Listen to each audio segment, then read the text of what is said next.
guys, welcome back again to my channel. My name is MC and you're watching SLE Canada, the place to be for international students who want to study, settle, and explore their opportunities here in Canada. So if you're new to my channel, don't forget to subscribe, like, and don't forget the notification bell so you never miss any videos I upload every single week. So last night we had a live discussion with Jason, Rachel, and Melanie. They're my fellow YouTubers. So if you have not watched that one, if you missed it, you can always go to Rachel's channel and watch that out. And thank you guys for those people who attended and give out some questions. And again, we'll be having another live discussion. Maybe after 2 weeks, we'll keep you updated. So make sure that you join the SLE Student Lounge where I post the video. So now I have finally invited a licensed immigration consultant. So this is going to be a free webinar this coming Friday. So don't miss that out. That will be in my description box. So if you want to register, it will going to be a limited slot.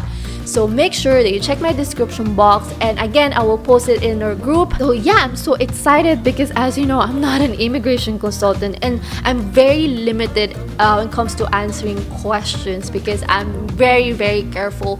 So now we have a licensed immigration consultant where you can ask some questions about study permit application and some general questions, right? So please mark that calendar and we'll see you on Friday. So in today's video, we are going to talk about the application forms or the IMM forms that I submitted for my study permit application. Again, a quick disclaimer that this information that I'm going to share with you is based on my personal experience, again with my sister's experience, and then from people that I have encountered before. So I'm not an immigration consultant, I'm not expert, so everything that I'm going to share, please do your research, verify it on the CIC website. And if you're watching this on 2026, make sure that you check if the information is still current, is still relevant on the day that you're watching the video, because again, immigration rules or policies are changing from time to time. So in this video, we are going to dive into 3 major tips when you're filling up your application form. Again, I'm not gonna do a how-to video like how to fill up your form, since filling up a form is very case specific. So my background will be different for you, So in this video, it will going to be general tips, but it is going to be helpful. So make sure that you finish this video until the end. But before we move on, we have to know what are the forms that you submit to the IRCC for study permit application. So these forms that I'm going to mention, these are the forms that I submitted. So the first one is the IMM 1294, or the study permit made outside Canada. So most likely you're outside Canada, so you are going to fill up this form. So this form is the main application form. So this is going to be about your personal information. This is going to be about your background, your program details, your employment details, and background declaration. So we will going to dive into that later. And then the second form is the family information form, or the IMM 5707. So this one is you're going to declare if you have spouse or common law or children, you have to declare it here. So just a quick tip on family information form, make sure that you will declare all your dependents. Even if you're not applying yet for your permanent residency. If you forgot, declare your spouse or your children. So this will affect your PR application later on. So this will, a huge headache for you.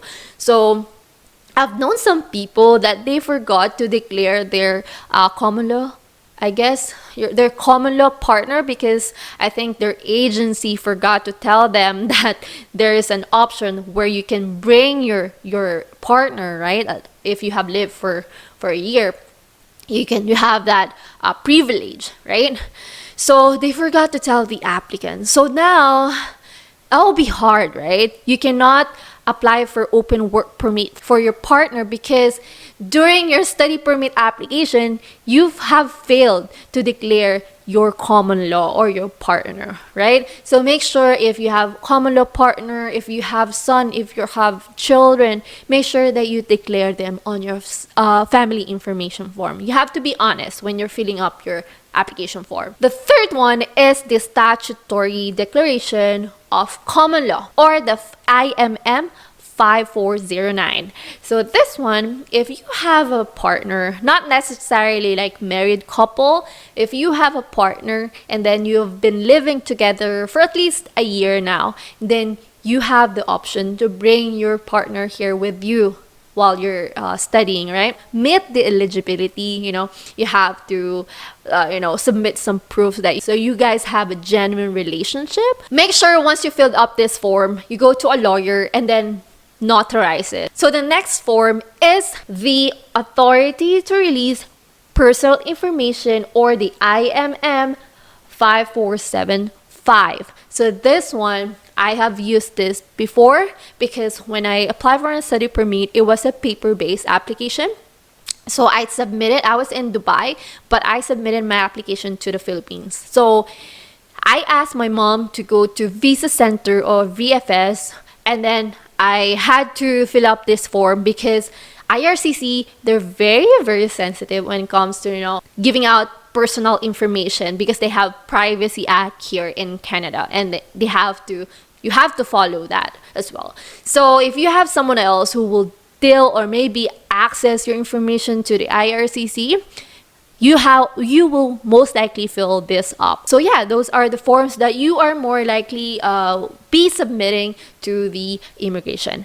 So now let's move on to the 3 tips that I want to focus on. So the first tip is that you have to do your research when it comes to the country where you'll be applying for. So you have 2 options when you're going to submit your application. You either submit it to the country where you're currently living right now. If you're in Dubai, then you have that option to submit it there. Or you can also submit it to your country of origin or your home country.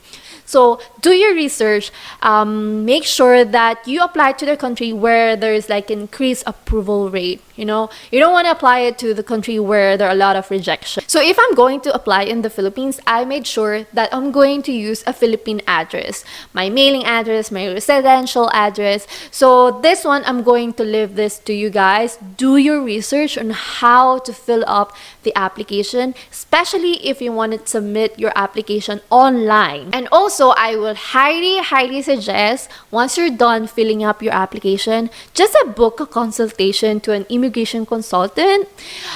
Just run through the application, just look at your application if it was filled up correctly. And also, I highly suggest connect to a group that has a similar situation, and they will be able to help you, how to fill up the form. Just make sure that you have the same situation, So sometimes her background will be different to your background. So make sure that you double check everything. You don't rely to someone else when it comes to filling up your application form. Number 2 tip is that you have to double check the dates, the names, everything, okay? When it comes to the name, this is like the common situation for Filipinos or maybe Indians, I'm not sure, but for us, we have middle name. We have first name, we have second name, and then we have middle name, and then we have surname.